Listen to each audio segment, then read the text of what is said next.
What's going on, everyone? On today's episode, we do a simple AV shootout with the Grim from thiSHEAvyearth. We're going to take Grim 1.0 and compare it to 1.2.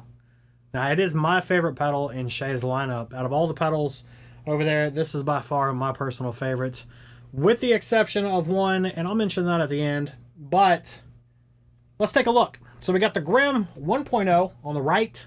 It is in full color. And we got 1.2 in all black with the purple knobs, because black and purple is the best two color combination. I don't care what anybody says. Anyways, the layout is a little bit different. So I've got all of the knobs at the same position based on the layout. So treble and bass is going to be at noon. The bite is at noon. The gain is at 0. High pass, low pass is at the same for each one. Now the clipping is different. The clipping on 1.2 is up and down, and the clipping on 1.0 is left and right. So left and up would be the equivalent of, I believe, the silicone diode clipping. Down and right would be the LED. Or maybe it's the other way around. I don't remember. So we'll put them in the middle, which is no clipping. Make sure all the knobs there are the same. Level is maxed out here. And the blend knob is also going to be maxed out. So it's at 100% wet on the blend. And we'll start there. And we'll start tweaking and we'll do the A-B. We'll see how it sounds. So we're going to use the PRS 245 SE. Arcane Ink Power Dozer in the bridge. Seymour Duncan Jazz in the neck. It is in reverse. I just got done upgrading this a little bit. So I put the neck in reverse and I split the coil with a push-pull knob. It's volume for the bridge, volume for the neck, and I took out the other pots. Just to make it look a little better, I bought these little like insert caps or end caps. They're like 2 dozen for like $2 on Amazon, but they're a 1/4 inch. So anybody who's got extra holes and you want to plug them up, these things work absolutely great. They're on Amazon. What isn't on Amazon? We've got the Republic X amp. We're going to use that today. So we'll start with a clean tone or a bass tone from the X amp. And then we'll start A-Bing and we'll move on from there. All right, here we go.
All right, so right out the gate, you can kind of tell that the 1.2 sounds a little more open sounding. It definitely has, in my opinion, a little more aggression to it. So let's tweak the knobs and let's see how much they differ or if they still sound the same.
there you have it. The Grimm 1.0 versus 1.2. You know, I still prefer the version 1.0 myself. I think 2 is great. It definitely kind of sounds a little more open, not quite as compressed. And it's a little more on the aggressive side. So maybe that's what he changed. I'm not totally sure. I'll reach out to Shay and we'll see what kind of a fun conversation we can have that night. But anyways, the only other pedal he's got that I think could replace the Grimm, and that's just me, and that is the Overdrive prototype. You know, this is the original prototype for the boomstick, so it's not quite the same circuit. I think this is based on the ST9, and that is based on the TS9. I could be wrong, don't quote me on that. Anyways, this one is a close competitor, man, and I don't know. I think this one in version 1.2 are a little more on the same ball field than 1.0. But anyways, thanks for watching. Tell me what you guys think, and which one did you like better, 1.0 or the 1.2? Anyways, we'll catch you on the next one.